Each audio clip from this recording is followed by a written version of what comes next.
जय Hind. Indian polity चल रहा है और इंडियन पॉलिटी में हम भाग 2 का अनुच्छेद जो है 5 से 11 अनुच्छेद, हाँ क्विट, जो मेरा क्विट है रोज का वो है, जिंदगी एक जंग है, जीतेगा वही जो जी जान लगा के लड़ेगा।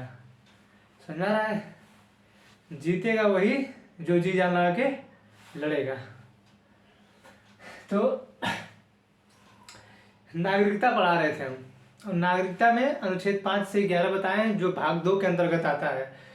तो नागरिकता हम जब बता रहे थे तो आपसे बताए थे कि सबसे पहले नागरिकता का वर्णन किसने किया था? अरस्तु ने किया था। किसने?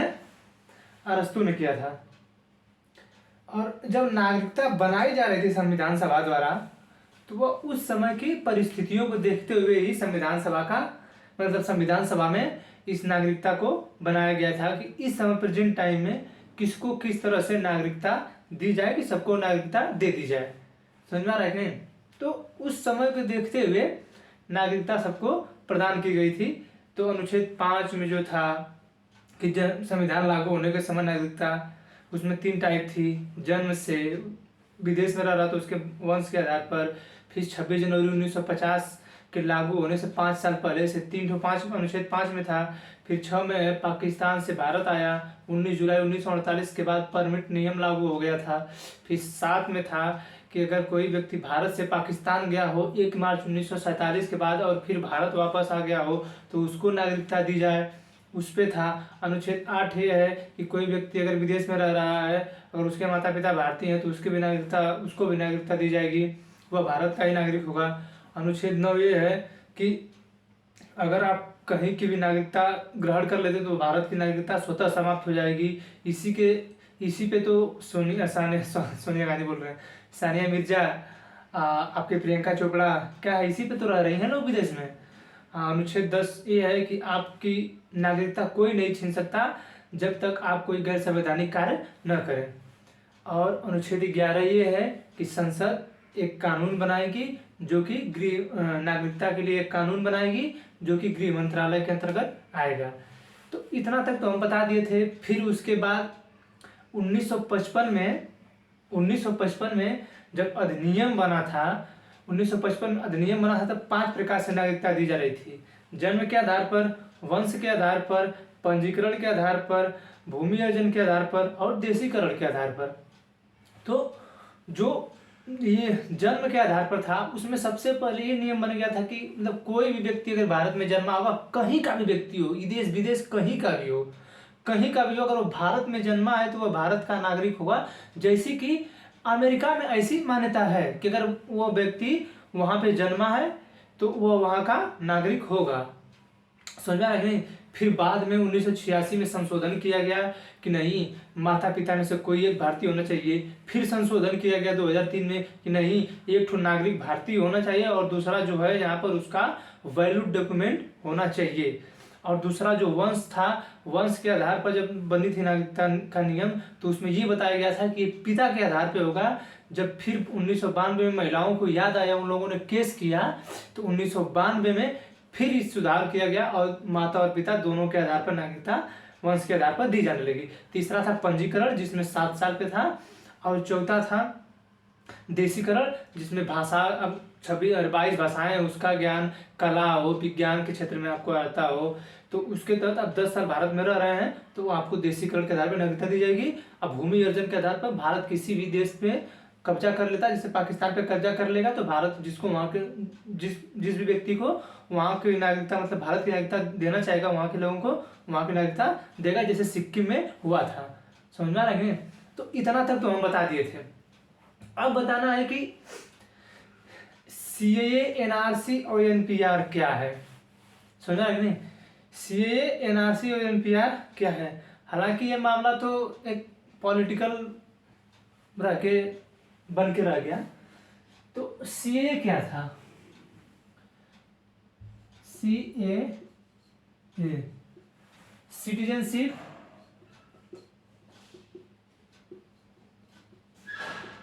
Citizenship amendment act. 2019। देखिए, जब ये जो सिटीजनशिप अमेंडमेंट मतलब दिखाई दे रहा है आपको, ये जो है ना, ये एक्ट तभी बनेगा, यह जो एक्ट है तभी बनेगा जब यह संसद में पहले बार बिल पास हुआ हो। तो आपने देखा होगा कि जो प्रोटेस्ट हो रहा था उस पे लिख रहा था CAB CAA NRC, ऐसा आपने प्रोटेस्ट में देखा होगा कि CAB CAA NRC लिखा रहा होगा। तो ये जो CAB है ना, सिटीजनशिप अमेंडमेंट बिल, इसी को ये बना दिया गया है। कैसे बना दिया गया है? जब संसद के दोनों सदनों द्वारा CAB पास हुआ और उसके बाद इस पर राष्ट्रपति ने रामनाथ कोविंद ने अपना हस्ताक्षर किया। रामनाथ कोविंद ने, भारत के जो राष्ट्रपति हैं वर्तमान, उन्होंने जब हस्ताक्षर किया तो इसके बाद क्या हुआ, ये एक्ट बना। भारत के संसद में सबसे पहले बिल पेश होता है, विधेयक, जिसे बिल माने विधेयक होता है, बिल पेश होता है। उसके बाद क्या होता है, जब बिल पेश होता है तब वो दोनों सदनों द्वारा पास हो जाता है और वह राष्ट्रपति के पास जाता है, तब वह अधिनियम बनता है। तब क्या बनता है, वह अधिनियम बनता है। समझ में आ रहा है कि नहीं? तो ये जो मामला CAA वाला है, CAA वाला मामला देखिए बना इसलिए था, इसमें 3 देश के व्यक्तियों को, 3 देश के मतलब नागरिकों को, पाकिस्तान, हालांकि इस पे तो बहुत ज्यादा प्रोटेस्ट हुआ, हर जगह मुस्लिम लोगों ने भी बता रहे हैं कि मुस्लिम लोग क्यों प्रोटेस्ट कर रहे थे, ऐसा क्या रीजन आ गया कि मुस्लिमों को प्रोटेस्ट करना पड़ा और कोई जाति प्रोटेस्ट नहीं कर रही थी। ये सब मामले उठते हैं कि नहीं? मान लीजिए आप अच्छी तरह सोच रहे हैं कि सिर्फ मुस्लिम ही प्रोटेस्ट कर रहे हैं, हिंदू क्यों नहीं प्रोटेस्ट कर रहे हैं। पॉलिटिकल, वो तो जो लोग हिंदू कर रहे थे ना इसका विरोध, वो तो पॉलिटिकल मामला लेके कर रहे थे विरोध। समझ में आ रहा है कि नहीं? हालांकि देखिए, एक नज़र से देखेंगे तो सही भी है, एक नज़र से देखेंगे तो गलत है। तो सबसे पहले देखते हैं, जो ये 3 देश थे, पाकिस्तान, अफगानिस्तान और बांग्लादेश।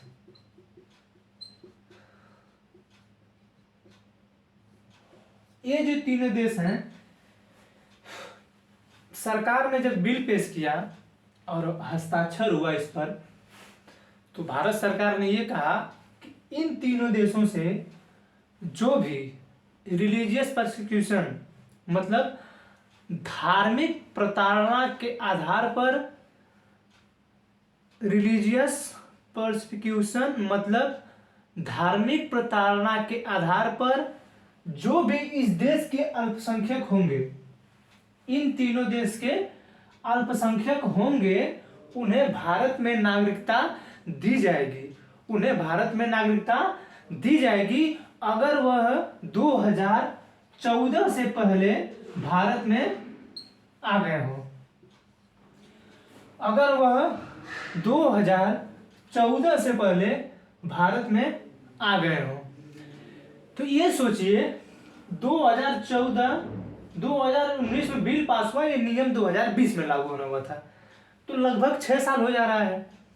और आपके 1955 वाले कानून में ये नियम है कि कोई भी व्यक्ति अगर आपके यहाँ 7 साल से रह रहा है तो उसे आप पंजीकरण के आधार पर नागरिकता दे देंगे। ऐसा नियम है, हमने आप पीछे पढ़ाया है कि अगर कोई भी व्यक्ति आपके यहाँ 7 साल से रह रहा है तो आप उसे नागरिकता दे देंगे पंजीकरण के आधार पर। तो ये देखिए, CAA लाने का मतलब क्या था, ये देख लीजिए। CAA हालांकि आनन फानन में कुछ कारण था NRC वालों को लेकर, उसके लिए CAA लाया गया था। तो रिलीजियस परसिक्यूशन के आधार पर इन तीनों देशों के जो भी अल्पसंख्यक होंगे वो भारत में आएंगे, और वो 2014 से पहले, आप बताइए कि 2014 से पहले का ये, या 7 साल का, 6 साल है इसमें, 6 साल कर रहे हैं, तो साथ साथ तो कौन सा जरूरी था कि सीए लाने का, आप बताइए।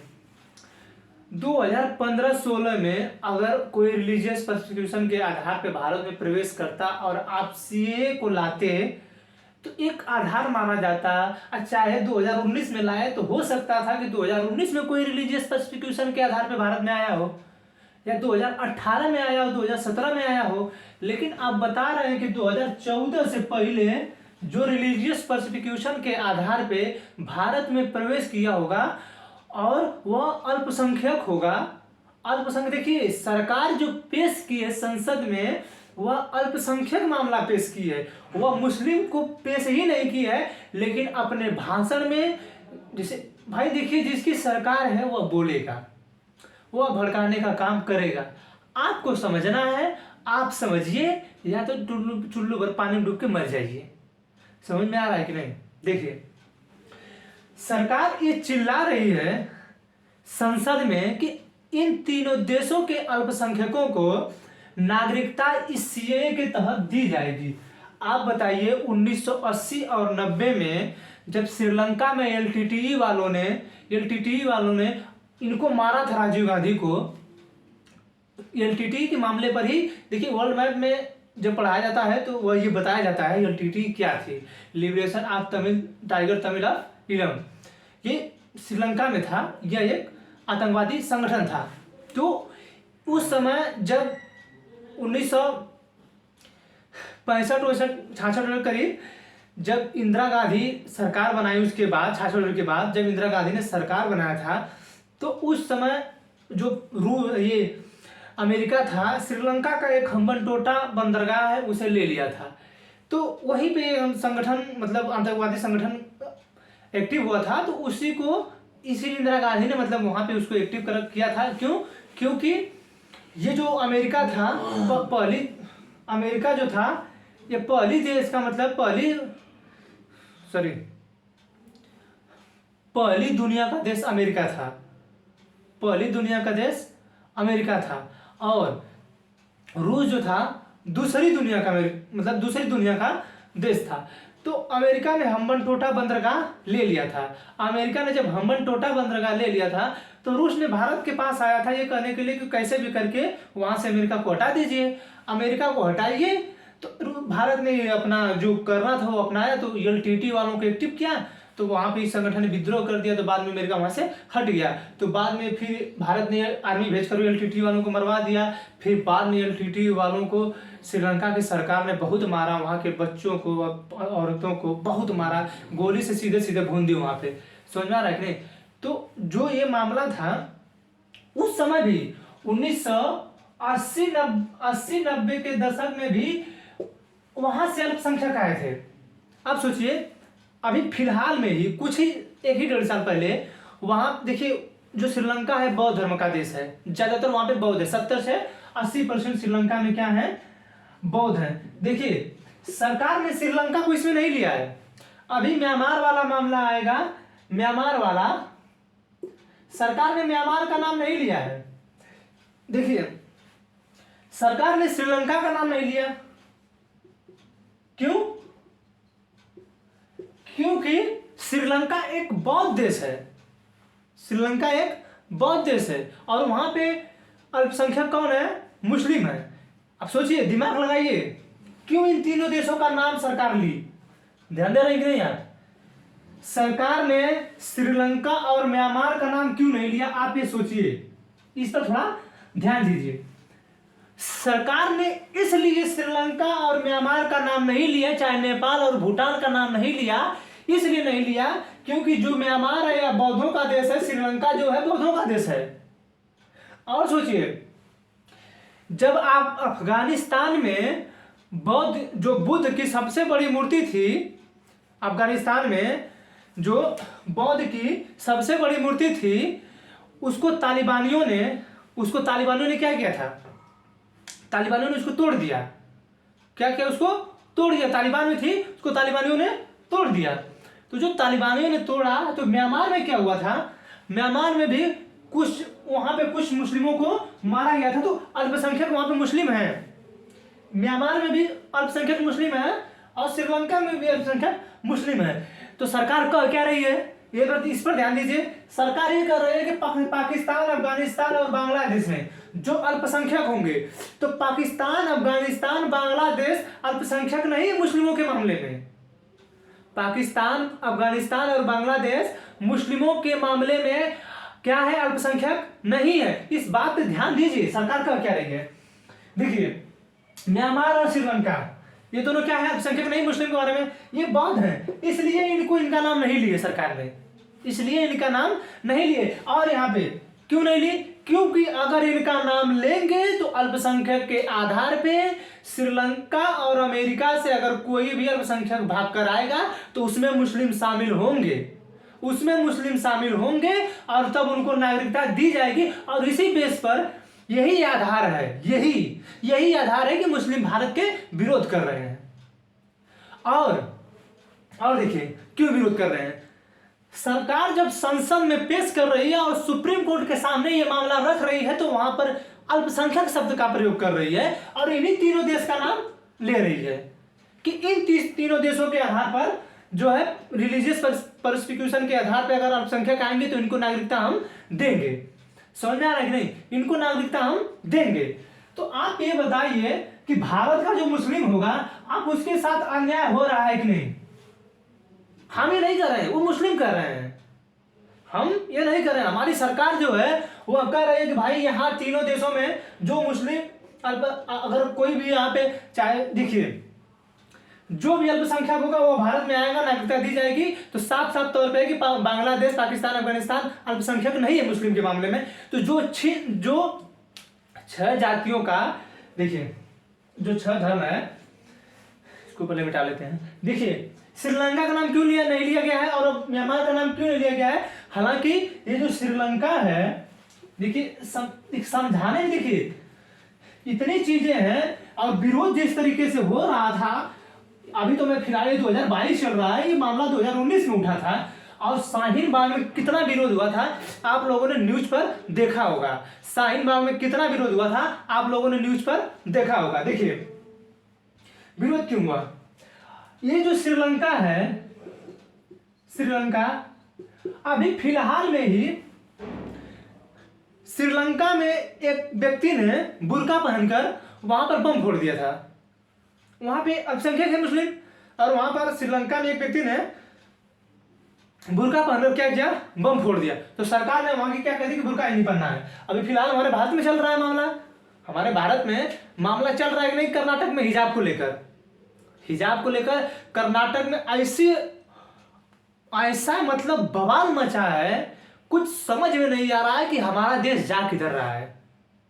आप सोचिए कुछ साल पहले जब भारत का 70 साल 76 साल पहले जब भारत का बंटवारा हुआ, इसी बेस पे जिन्ना ने बंटवारा करवाया कि मुस्लिमों का देश पाकिस्तान होगा, हिंदुओं का देश भारत होगा। लेकिन गांधी जी ने यह कहा हमारा देश ऐसा कुछ नहीं है, हमारे यहाँ मुस्लिम भी रहेंगे, हिंदू भी रहेंगे, सिख, जैन, पारसी, ईसाई जिनको रहना है हमारे देश में रहेंगे, हम उनके साथ कोई ऐसा बर्ताव नहीं करेंगे। लेकिन पाकिस्तान ऐसा चोट्टा देश जो है वो ऐसा करता है, अपने आप को, हमारा देश कोई भी हिंदू राष्ट्र घोषित नहीं है लेकिन वो चोट्टा अपने यहाँ मुस्लिम राष्ट्र घोषित किया है। और इस निंदा के कानून के तहत इसी श्रीलंका के व्यक्ति को अभी फिलहाल ही जला दिए थे सब, इस निंदा के कानून पर। और जानते हैं क्यों जलाए थे सब, यही रीजन था। रीजन क्या था कि जब इसको बैन किया गया था ना, ये जो बैन किया गया था इसी आधार पे। इंटरनेशनल मामला देखिए अलग होता है, वर्ल्ड मैप के मामले में इंटरनेशनल मामला अलग होता है। जब यहाँ के व्यक्ति को हिजाब का पहनना मना किया गया था कि मुस्लिम यहाँ पे हिजाब नहीं पहनेगा, तो वहां पर जो व्यक्ति था वो पोस्टर एक लगा था, इस निंदा के कानून का पोस्टर लगा था। उस पोस्टर को उस व्यक्ति ने शायद फाड़ा है कि नहीं फाड़ा है वो तो कोई नहीं देखा है, लेकिन इस जबरदस्ती इस निंदा का कानून लगाकर उस व्यक्ति के साथ गलत अभद्र का व्यवहार करके वहां पे जला दिया गया और उसको गाड़ी सहित जला दिया गया। और इमरान खान का उसके बाद फिर इमरान खान ने कहा कि ये बहुत गलत हुआ। अरे आपके देश में ऐसा नियम क्यों लागू हो रहा है, कैसे आप अपने देश को चला रहे हैं। तो यही रीजन था कि श्रीलंका में जब श्रीलंका ने हिजाब पे मना किया, उसी का जलन था कि उसको जलाए थे सब, वही जलन था। नहीं तो कोई इतना नहीं बेकार होता है कि आप कोई पोस्टर फाड़ दिया तो इस निंदा का कानून आप उसको मार देंगे, ऐसा कहीं नहीं लिखा। लेकिन भाई आपके लिए आपका देश है, आप अपना जो नियम लगाते लगाइए, आपका इंटरनेशनल मामला बिगड़ेगा। तो भारत सरकार जो है, भारत सरकार संसद में हर बार यही बात बोल रही है कि अल्पसंख्यक मामले के व्यक्तियों को भारत में नागरिकता दी जाएगी। लेकिन खुले मंच पे खड़े होकर क्या बोल रही है कि हिंदू सिख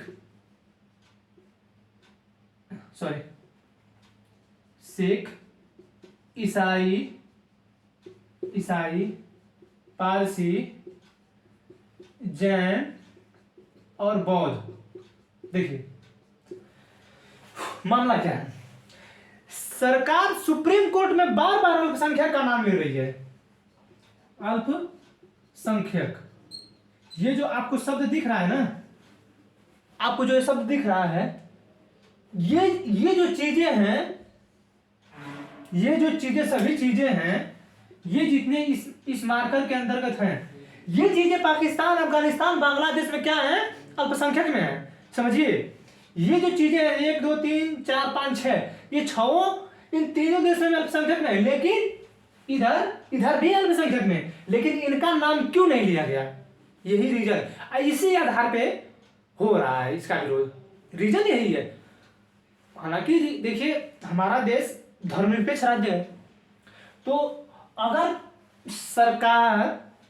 अगर सरकार इन सभी शब्दों का प्रयोग करती तो सुप्रीम कोर्ट क्या करती, ये बताइए। अब इन सभी शब्दों का हिंदू सिख ईसाई पारसी जैन बौद्ध, अगर इन सभी शब्दों का सुप्रीम कोर्ट के अंदर, चाहे संसद के अंदर बिल पारित होने के बाद अगर इन सभी शब्दों का प्रयोग करती भारत सरकार, तो सुप्रीम कोर्ट क्या करती। हालांकि मुस्लिम हमारे यहां अल्पसंख्यक में हैं, हिंदू भी कहेंगे अल्पसंख्यक हैं, तो भारत सरकार को दिखाना तो है ना। क्या दिखाएगा भारत सरकार, दिखाएगी क्या। मिजोरम की साइड चले जाएंगे, उधर पूर्वोत्तर की तरफ, उधर ईसाई पारसी बहुत ज्यादा हैं। आप देखिए सीएए जो दिया जा रहा है, गुजरात में जो टाटा ओटा जो आए थे, ये लोग रिलीजियस परसिक्यूशन के आधार पे ही आए थे, प्रताड़ना के ही आधार पर, और उनको नागरिकता तो इसी बेस पे दी जानी चाहिए, लेकिन उस समय नागरिकता दे दी गई। तो वही जो आधार है, उसी आधार, जैसे सरकार को अगर देना रहता नागरिकता, तो नागरिकता ये 2014 से 2019 जो मामला चल रहा है, 2019 में पास हुआ इसके, और 2014 में, तो सरकार चाहती तो पंजीकरण के आधार पर नहीं दे देती नागरिकता, लेकिन सरकार को दिखाना वही है और आपको देखना वही है जो सरकार दिखा रही है। समझ में आ रहा है नहीं? तो सही बात है भाई, क्यों ना देखें। हमारी सरकार बहुमत में है, तो हमारी जो सरकार करेगी हमको उसको मानना पड़ेगा, और मानेगी क्यों नहीं भाई, हमारे देश की संसद ला रही है, अब कुछ सोच समझ कर लाई होगी। अगर हमारे देश की संसद मूर्ख तो है नहीं, हमारे देश की जो संसद है उसमें बैठे 545 लोकसभा में, 245 राज्यसभा में, वो मूर्ख तो लोग हैं नहीं कि मूर्ख हैं। अगर उन्होंने ये बिल लाया तो मूर्ख तो रहे नहीं होंगे, और अपने मन से तो लाए नहीं होंगे, वहां पे बैठक हुई होगी, समितियां बनी होंगी, उसके बाद इसको पेश किया गया होगा। लेकिन किस तरीके से पेश किया गया, और इन दो देशों का नाम नहीं लिया गया, इनका और म्यांमार का। विरोध का रीजन यही है ना, विरोध करने का रीजन यही है, और कोई रीजन नहीं है। और देखिए, तो जो इन शब्दों का इस्तेमाल कर रही है बार बार सरकार, वह सुप्रीम कोर्ट में नहीं कर रही है कि सुप्रीम कोर्ट में इन शब्दों का इस्तेमाल करेगी, नहीं तो तुरंत इस नियम को खत्म कर दिया जाएगा।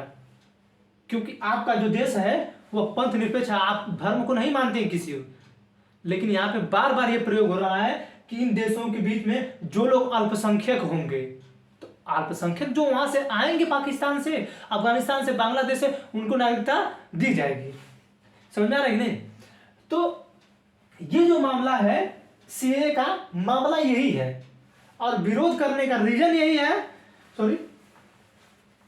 विरोध करने का जो रीजन यही है कि इन लोगों को ये लग रहा है कि खड़े मंच पे खड़े होकर जो सरकार है वर्तमान में, वो ये बोल रही है कि मुस्लिम को छोड़कर हिंदू, सिख, ईसाई, पारसी, जैन, बौद्ध जो भी विदेशों से आएंगे, और विदेशों में इन 3 देशों का नाम है, वहां से जो आएंगे नागरिकता उनको दी जानी चाहिए। हम कह रहे हैं कि अगर सरकार को नागरिकता मुस्लिमों को नहीं देनी थी, नागरिकता मुस्लिमों को नहीं देनी थी, तो आप क्यों इस सीएए को लाए? आप सीएए को लाने की जरूरत क्या थी? अगर आप 2014 से 19 तक कर ही रहे हैं, 2020 हो गया होता, तब तक 7 साल हो ही जाता। अब ये बताइए कि जो 2014 से पहले 2010 में आया था, चाहे 2005 में आया था, वो तो ऑलरेडी आपके यहाँ वह जो है पंजीकरण के तहत नागरिकता पालेगा। आपके यहाँ जो व्यक्ति है वह पंजीकरण के तहत नागरिकता पालेगा कि नहीं, इस बात को ध्यान दीजिए।